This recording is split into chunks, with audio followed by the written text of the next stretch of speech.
I'm going to be talking about some of the books that I found as examples of great poetry books. Of course, many of us are familiar with Where the Sidewalk Ends by Shel Silverstein. I remember this from when I was a little girl and still just have fond memories of reading it and my teacher reading it to me. So that's always a good, true, steady book that's lasted throughout the ages. It's kind of a classic. This was an interesting book that I found, A Curious Collection of Cats. It's got a lot of concrete poems in the book. I'll show you some. Like this poem is actually shaped like the cat's tail, and there are some poems that are written on this person that's next to a dog. This poem is on the cat, and the title of it's on her tail. And these poems just really go through the characteristics of a cat. So students who own cats would be very interested in reading something like this. It would be very motivating for them. And actually, this book won the Lee Bennett Hopkins Award. So, another book is called Button Up, Wrinkled Rhymes by Alice Schertle. This, where is that? This book won the Horn Book Fanfare and the Lee Bennett Hopkins Award as well. And basically, the poems are about children's clothing that they put on throughout the day. So that's fun for a young child. Shoelaces, hiking hat, galoshes, a poem about your undies, fun things like that. So that's a cute little book for the younger ones. This book is called Dear Hot Dog, and this won the Gryphon Honor. This goes throughout a child's day. They start with brushing your teeth, putting on your pants, your toes, your socks, shoes. Goes through some things that would happen throughout the day. And I think it actually ends with your teddy bear, a poem about the light, and then a poem about your pillow. And so it goes through just the day in the life of a child. These next two books are called I Call My Grandma Nana and I Call My Grandpa Papa. They're both by the same author. And they won a notable Social Studies Trade Book Award. And the thing I found the most interesting about these poems, they go through about all these different cultures, telling the reader what they call their grandparents. And in the back of the book, there was, this does some grandmother names from around the world. So it provides a list of the types of names that different cultures call their grandmother. And the same is true for I Call My Grandpa Papa. There's a list in the back of that book as well. The next book is Orangutan Tongues. And I like this a lot because it was applied to my children, but it, of course, helps in an early childhood or younger elementary classroom as well. It's just basically a collection of poems that are tongue twisters, and it won the Horn Book Fanfare Award. This last one I had is Winter Trees, and this won the Outstanding Science Trade Book Award. So it's just got some really neat illustrations in there as well. It's a picture book basically with a little bit, all of these are picture books really, with a little bit of information about different types of trees that are on different places of the nation. And a couple of neat things to do with the Winter Trees book would be to identify local trees while going on a nature walk, create a pictograph of different types of local trees. You could draw the location of various types of trees on a state map.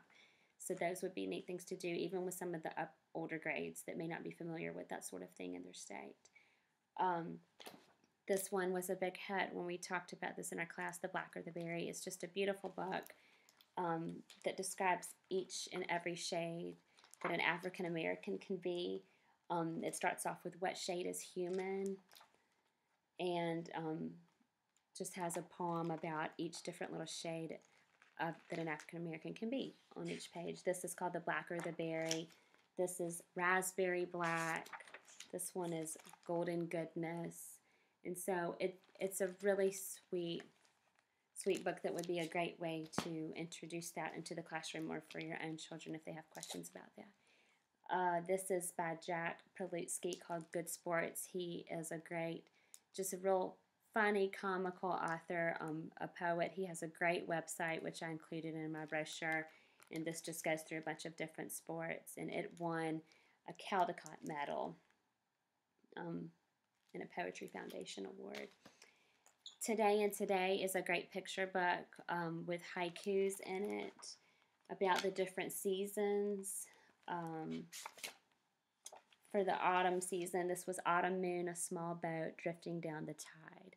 And I thought that would be just a great way to introduce haikus to your classroom, and children could write their own haikus about things they were interested in.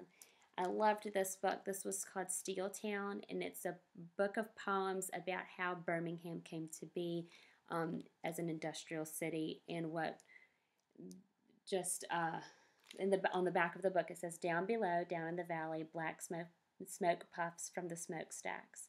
In Steel Town, the mills never sleep. So it just shows how Birmingham was a working city from basically day one. It's a really great book, and it's pretty new. When was it copyrighted? I believe it was 2008, so it's within the past 5 years, but it's a great little local historical book. For the older children, Birmingham 1963 is a really difficult book to make your way through. It's about the 4 little girls who were killed at the 14th Street church bombing.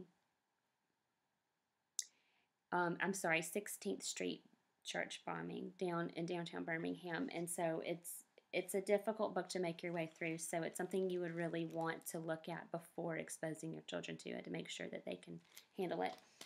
Jabberwocky is one of everyone's favorites that's been around for a while. Sweethearts of Rhythm is a great poetry book for some of the junior high grades and even the high school grades. It talks about just swing bands. There was an all-girl swing band that was made, and it has poetry about that. And then another great nonfiction poetry book is 12 Rounds, and it's really the story about Muhammad Ali. So it's got some beautiful illustrations in it. They're just really, really, really great, and goes through what his life was like. So some famous poets out there. I'm sure I'm going to butcher his name, but it's Korney Chuvosky. He was a Russian poet whose research has made a really large impact on how children relate to and understand poetry. And then a few other poets that I didn't mention that children seem to love are Dr. Seuss.